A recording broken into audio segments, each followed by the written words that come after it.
Mengikut syariat hukum hudud, apakah jenis hukum yang dijatuhkan kepada seorang Muslim yang didapati bersalah kerana meliwat, terutamanya seorang pemimpin politik negara? Sebut meliwat sudah. Ulama khilaf tentang hukum liwat ni. Ada sebagai tentang apa hukuman terhadapnya.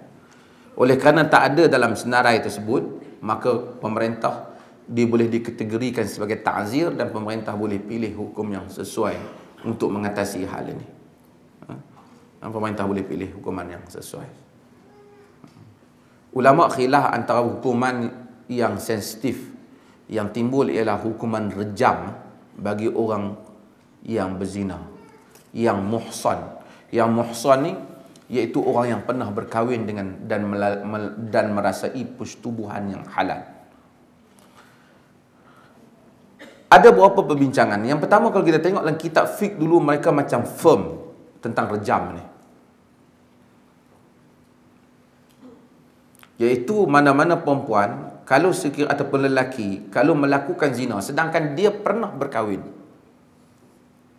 dan perkahwinan yang sah dan pernah melakukan hubungan seks, dari hasil perkahwinan yang sah itu, maka dia direjam tanpa dia ambil kira sama ada dia kahwin kemudian dia dah cerai 10 tahun ke, dia kahwin suami dah ceraikan dia 5 tahun ke, tak penting. Sama ada dia janda ataupun dia duda ataupun dia masih berkahwin, yang penting dia pernah berkahwin, direjam. Kemudian Rashid Ridha dan beberapa orang lagi timbulkan kata perkataan ihsan di situ bukan bermaksud yang pernah kahwin, tetapi bermaksud mereka yang masih lagi dalam ikatan perkahwinan. Maksud dia ni isteri orang, dia pergi berzina, ataupun dia suami orang, dia pergi berzina. Kerana itu mempunyai nilai mencemarkan ataupun mengkhianati rumah tangga.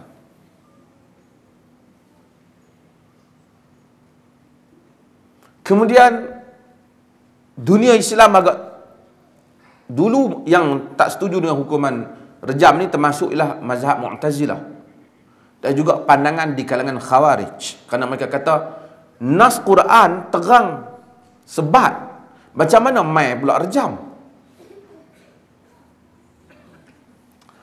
Kemudian tokoh ulama Mesir yang terkenal sebagai tokoh fiqh besar, iaitu Syekh Muhammad Abu Zahrah.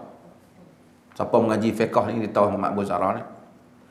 Dia telah menggemparkan satu seminar ulama-ulama fiqh Arab apabila dia menafikan hukuman rejam. Dia kata hukuman rejam ialah hukuman Yahudi. Kada ada dalam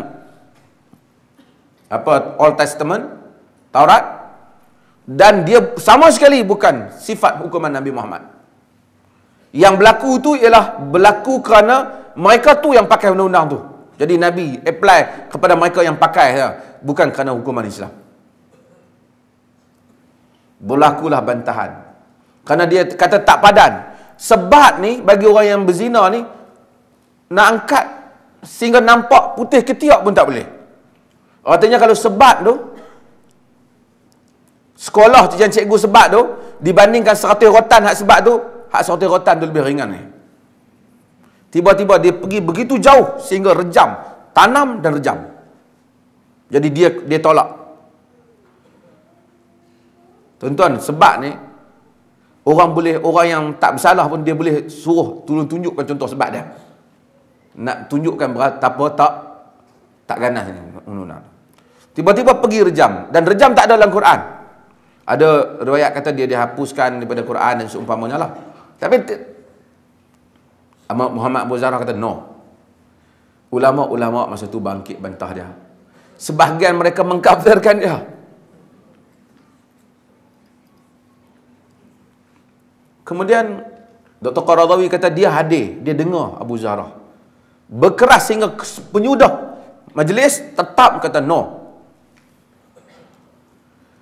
Akhirnya Qaradawi dan Syekh Mustafa Zarqa ni tokoh fiqh yang terkenal lah, moden fiqh, dan dianggap tokoh fiqh besar lah dunia Arab.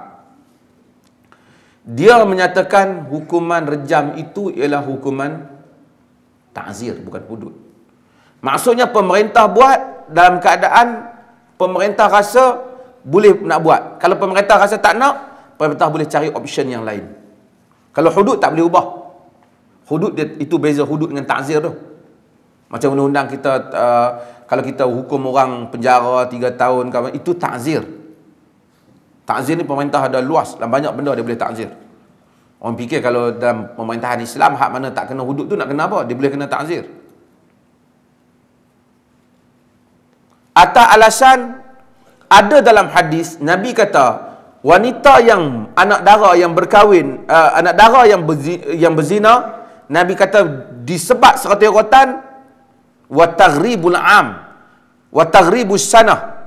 Nabi kata kemudian dibuang daerah selama setahun. Dalam hadis. Sedangkan kita tengok banyak para ulama menyatakan sebab dia buang daerah tu ta'zir. Walaupun hadis sebut. Jadi ada juga benda yang hadis sebut dikategorikan sebagai ta'zir. Quran kata tentang hukuman wa alaihinna nisfu ma 'alal muhsanati minal 'adzab. Maka hukuman kepada hamba yang berzina itu separuh daripada hukuman orang yang berkahwin daripada azab. Kalau orang yang berkahwin tu hukuman dia memang rejam, macam mana nak rejam hamba separuh? Jadi mereka ini berhujah lagi dengan dalil ini dan nas Quran ini menunjukkan separuh itu separuh sebat. Jadi kalau orang yang berzina 100, depa kena 50.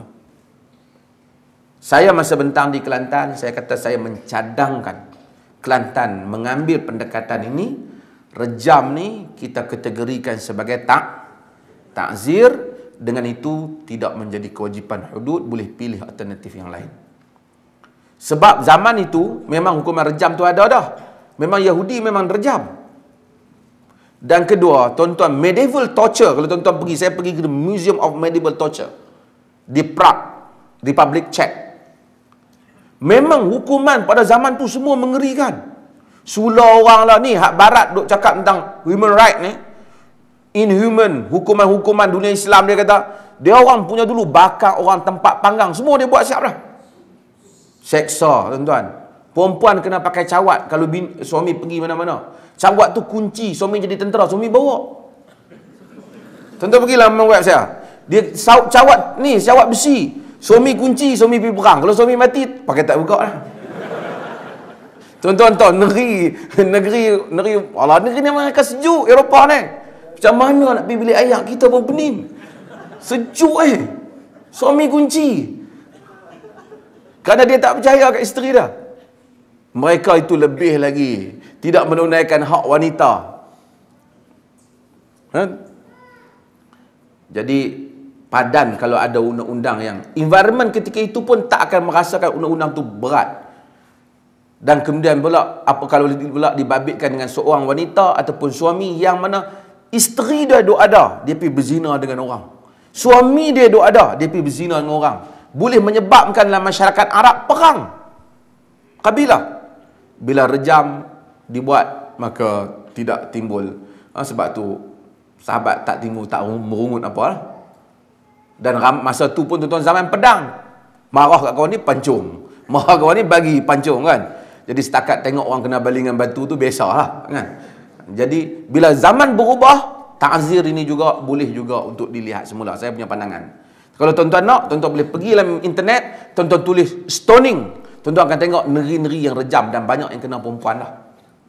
Pecah muka mereka apa semua dan sebahagiannya pun tiba-tiba disemak balik, tak bukti mana pun.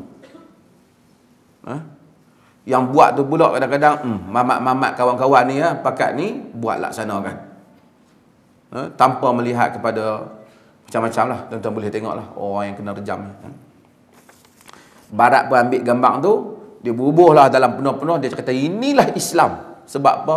Sebab tu bini Bush dulu kata sebenarnya memerangi teroris itu sebenarnya menyelamatkan wanita. Dia kata, dia orang nak jual benda apa pun, dia eksploitasi wanita lebih dahsyat lah kan.